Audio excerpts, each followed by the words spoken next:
En el siglo XVI, Europa vivía un tiempo de profundos cambios. El Renacimiento abría las puertas a nuevas ideas, el descubrimiento de América había ampliado los límites del mundo conocido, y la Reforma protestante empezaba a dividir a la fe cristiana.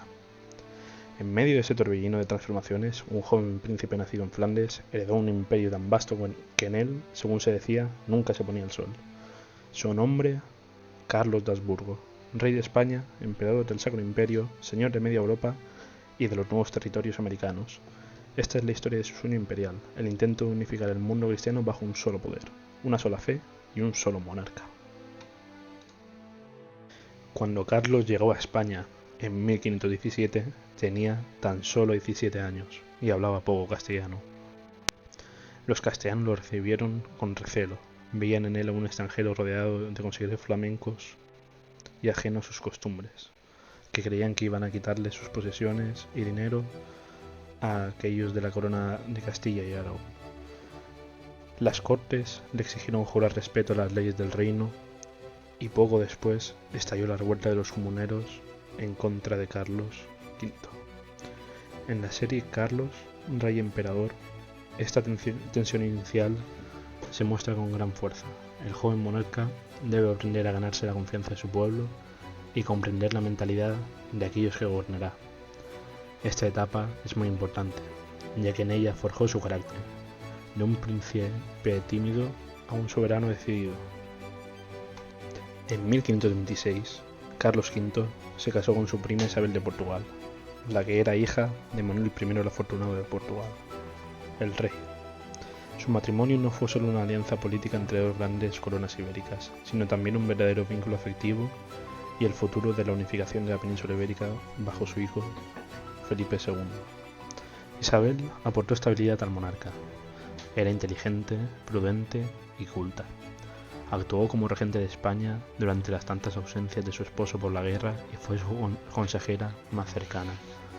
En la serie, su relación aparece como un raro ejemplo de amor sincero en una época de bodas por conveniencia. La muerte de Isabel en 1539 marcó al emperador, ya que nunca se volvió a casar y conservó su retrato hasta sus últimos días, incluso con su rosario, como aparece en la última escena de la serie, cuando está en su lecho de muerte, Carlos V, ya que siempre la amó, incluso hasta su último aliento. En 1519, tras la muerte de su abuelo Maximiliano, Carlos fue elegido el emperador del Sacro Imperio Romano Germánico. Ese título no solo le daba poder político, sino que le otorgaba una misión casi espiritual, mantener la unidad de la cristiandad frente a un mundo que empezaba a fragmentarse. Su visión del imperio era heredada de Roma y de la Edad Media, pero también profundamente personal, un poder al servicio de Dios y la justicia. Sin embargo, la realidad fue muy distinta.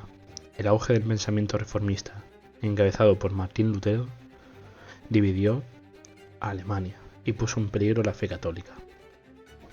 En la Dieta de Worms de 1521, Carlos, quien todavía era joven, se enfrentó a la mayor crisis de su reinado.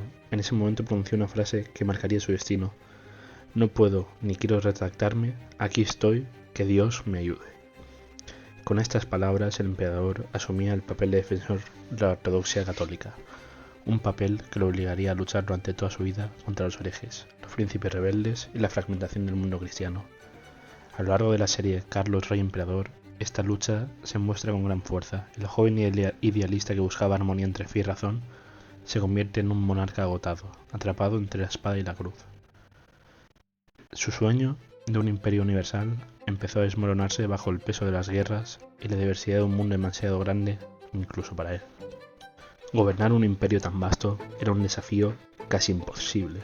En Castilla, los comuneros habían demostrado que incluso sus propios súbditos podían rebelarse ante él si sentían que el poder se alejaba del pueblo. En Europa, Francia se convirtió en su enemigo más constante. El rey Francisco I lo retó en el campo de batalla y en el terreno de la política, deseando el trono imperial que finalmente obtuvo Carlos. La batalla de Pavia, en 1525, fue uno de sus mayores triunfos. Las tropas imperiales capturaron al rey francés y Europa reconoció la supremacía del emperador. Sin embargo, aquel que tuvo un precio aquel éxito. Las continuas guerras drenaban las arcas del imperio, y los enemigos se multiplicaban. En el Mediterráneo, los turcos otomanos amenazaban Viena. En el norte, los protestantes alemanes se organizaban militarmente. En Italia, el saqueo de Roma en 1527 mostró los límites del poder imperial. La serie refleja muy bien este desgaste, un Carlos V cada vez más solitario, rodeado de enemigos y traiciones, que intenta mantener el equilibrio pero no puede. Su idea universal se diluye entre campañas, tratados y traiciones. El emperador que quiso unir el mundo se enfrenta una y otra vez a su fragmentación inevitable. Hacia mediados del siglo XVI, el cuerpo de Carlos V ya no resistía el peso de su corona. Las enfermedades, en especial la gota, y las decepciones políticas y los fracasos lo habían agotado. En 1556 tomó una decisión histórica. Abdicó en su hijo Felipe II los reinos de España y los Países Bajos, y en su hermano Fernando el título imperial. Era el final de una era.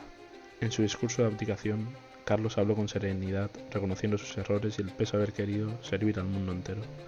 Pocos monarcas han renunciado al poder con tanta humildad como hizo él en aquel momento. Una vez abdicó, se quiso olvidar de la política y se retiró al monasterio de Yuste, en Extremadura.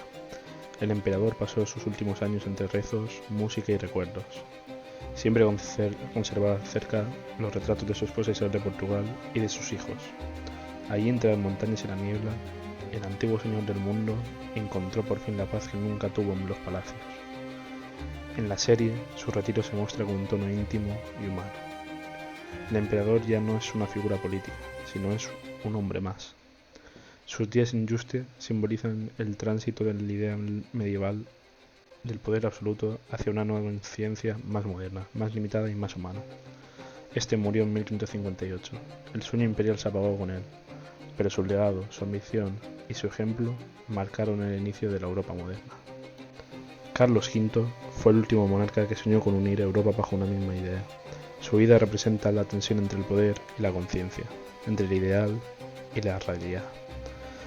Gobernó durante una época de fe, descubrimientos y conflictos.